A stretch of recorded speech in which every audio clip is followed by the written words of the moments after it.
Et si je vous disais qu'un bombardier stratégique américain vient de violer l'espace aérien algérien et s'est fait humilier en plein vol? 23h32. Un B-1B Lancer, l'un des bombardiers lourds les plus redoutables de l'US Air Force, pénètre notre territoire au-dessus de Tindouf. Altitude 12 000 mètres, balise d'identification volontairement éteinte, cap nord-est vers nos bases militaires. Une provocation calculée. Mais Washington a gravement sous-estimé la puissance de notre défense aérienne moderne. Nos radars longue portée détectent l'appareil à 420 km de distance. Verrouillage total en 14 secondes. Le bombardier tente une fuite désespérée en larguant 6 missiles de croisière américains AGM-158B vers nos installations de Béchar. Erreur fatale. Nos systèmes antimissiles S-400, fleurons de la technologie russe, et nos batteries Pantsir de défense rapprochées pulvérisent les 6 projectiles en plein ciel. Résultat, 0 impact, 0 dégâts. Le B-1B s'enfuit vers l'ouest, laissant derrière lui des débris fumants dans notre désert. Depuis 24 heures, silence radio du Pentagone. Tel Aviv aussi, curieusement. Si cette victoire vous rend fier, abonnez-vous, activez la cloche, likez et partagez. L'information doit circuler. 23h17. Les écrans de la base radar de Béchar s'illuminent. Un point suspect traverse l'Atlantique à vitesse subsonique, cap Est, altitude stable. Les opérateurs ne paniquent pas. Depuis la modernisation de 2024, ils ont appris à faire confiance à leurs outils. Le Voronezh DM, ce mastodonte radar russe capable de flairer n'importe quel intrus jusqu'à 6000 km, confirme ce que personne ne voulait croire. Quelque chose de massif approche. L'alerte remonte instantanément vers Alger. Pendant ce temps, le résonnant NE, spécialisé dans la traque d'appareils furtifs, affine les données. La signature radar ne ment jamais. Ce n'est ni un cargo égaré, ni un vol commercial dévié. C'est un bombardier lourd, américain très probablement. 11 minutes plus tard, la confirmation tombe comme un coup près. Le B-1B Lancer franchit notre frontière ouest au-dessus de Tindouf. 12 000 mètres d'altitude, transpondeurs éteints, silence radio total. Une intrusion assumée, presque arrogante. Washington pensait sans doute pouvoir naviguer incognito dans notre ciel, profiter de notre prétendu retard technologique. Erreur stratégique majeure. Nos batteries S-400 Triumph, positionnées à 150 km au nord-est, pivotent vers la menace. Les antennes se verrouillent sur la cible en moins de 15 secondes. Simultanément, 4 systèmes Pantsir S1M entrent en configuration d'urgence. Ces intercepteurs de courte portée sont conçus pour une seule mission, détruire tout ce qui vole trop près de nos installations sensibles. La chaîne de défense multicouche est activée. L'Algérie ne dort jamais. 23h31. Le bombardier change brutalement de trajectoire. Virage serré, accélération brusque, ouverture des soutes internes. Nos opérateurs ont vu ce scénario 1000 fois dans les simulations. L'appareil s'apprête à larguer. Effectivement, 1 minute plus tard, 6 missiles de croisière AGM-158B GASSMER se détachent du ventre du B-1B. Ces engins, produits par Lockheed Martin, peuvent être frappés à plus de 900 km avec une précision redoutable. Leur cible probable, les installations militaires de Béchar, peut-être même nos dépôts de munitions ou nos centres de commandement. Le Pentagone a visiblement décidé d'envoyer un message. Mais l'Algérie répond toujours. Les 6 missiles amorcent leur descente programmée, cherchant l'altitude de croisière optimale pour échapper au radar. Trop tard. Les S-400 ont déjà calculé leur trajectoire, leur vitesse, leur point d'impact probable.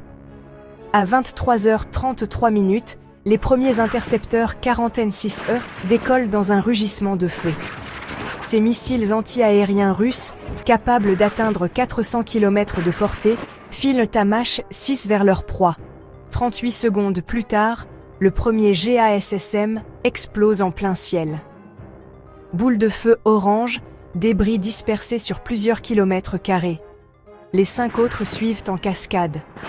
3 sont détruits par les S-400 en altitude, les 2 derniers sont pulvérisés par les Pantsir 100M à seulement 15 km de leur cible.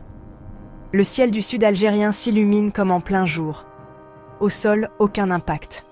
Aucune victime. Aucun dégât matériel. Le B-1B, témoin impuissant du massacre de son arsenal, vire immédiatement plein ouest. Fuite panique vers l'espace aérien international. Nos chasseurs Su-30 MKA décollent de Béchar pour intercepter, mais l'ordre d'Alger est clair, laissez fuir le lâche. Le message est suffisamment fort. Dans le désert de Tindouf, des équipes de récupération sont déjà en route vers les zones de débris. Ce qu'elles découvriront confirme l'humiliation. Fragments de missiles estampillés, Lockheed Martin, numéros de série américains, composants électroniques signés Raytheon et Northrop Grumman. Les preuves s'accumulent. Washington garde le silence. Cette interception n'est pas un simple succès technique. C'est, en fait, une démonstration de force qui redéfinit les équilibres régionaux. Prenons un instant pour analyser froidement ce qui vient de se produire. Les États-Unis ont déployé l'un de leurs bombardiers les plus sophistiqués, un B-1B Lancer capable de transporter 24 tonnes d'armement pour une mission manifestement offensive contre notre territoire souverain. 6 missiles de croisière JASSM-ER représentent, à eux seuls, un investissement de près de 9 millions de dollars. Et si l'on ajoute le coût opérationnel du vol intercontinental, l'usure de l'appareil, la planification logistique, eh bien, Washington vient de gaspiller au minimum 15 millions de dollars pour un résultat tout simplement catastrophique. 0 objectif atteint, 6 missiles perdus, humiliation diplomatique maximale. Nos systèmes S-400 et Pantsir ont fonctionné exactement comme prévu. La synergie entre détection longue portée, verrouillage rapide et interception multicouche a transformé cette agression en fiasco monumental. Mais pourquoi maintenant? Pourquoi l'Algérie? Plusieurs hypothèses circulent dans les cercles militaires bien informés.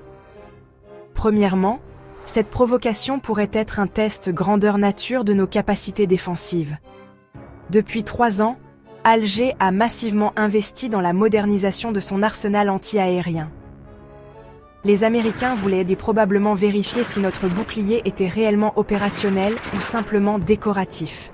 Ils ont, désormais, leur réponse.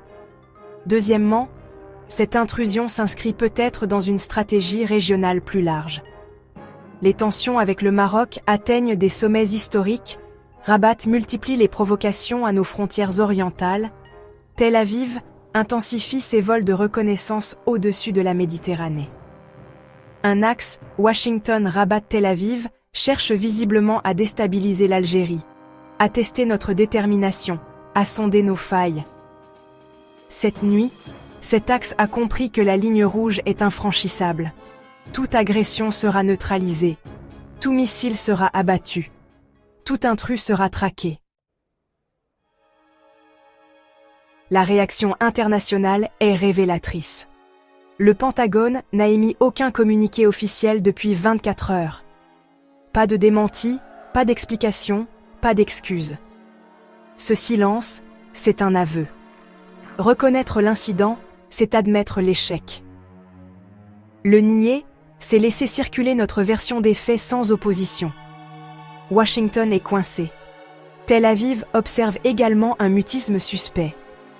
Plusieurs sources concordantes suggèrent que le bombardier américain opérait peut-être en coordination avec les services de renseignement israéliens dans le cadre d'une opération conjointe visant à cartographier nos défenses pour de futures frappes.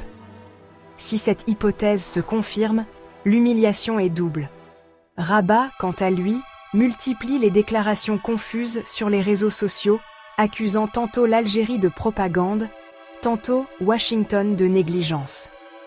La confusion marocaine est, il faut le dire, savoureuse. Paris reste prudemment silencieux, refusant de commenter ce qu'il qualifie pudiquement de tension régionale. Moscou, fournisseur de nos S-400 et Pantsir, savoure discrètement cette publicité gratuite pour son industrie de défense.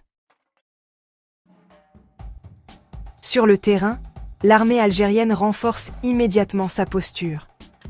3 batteries, S-400 supplémentaires, sont redéployées vers l'ouest et le nord, couvrant désormais l'intégralité de notre espace aérien, avec une redondance totale. Les patrouilles aériennes de Su-30 MKA sont doublées le long de la frontière marocaine. Les systèmes de guerre électroniques Krasuka 4, capables de brouiller les communications et radars ennemis jusqu'à 300 km, sont activés en permanence. Le message est limpide. La tolérance zéro devient doctrine officielle. Dans le désert de Tindouf, les débris des missiles américains sont soigneusement collectés, photographiés, analysés. Certains fragments seront probablement exposés publiquement, preuve matérielle de cette victoire. D'autres rejoindront nos laboratoires militaires pour études approfondies. Connaître l'armement ennemi, c'est mieux le contrer demain. Les numéros de série, les alliages métalliques, les circuits électroniques, tout parle, tout enseigne. Si cette démonstration de souveraineté vous inspire fierté, likez massivement, partagez sans relâche. La vérité doit tourner à fond.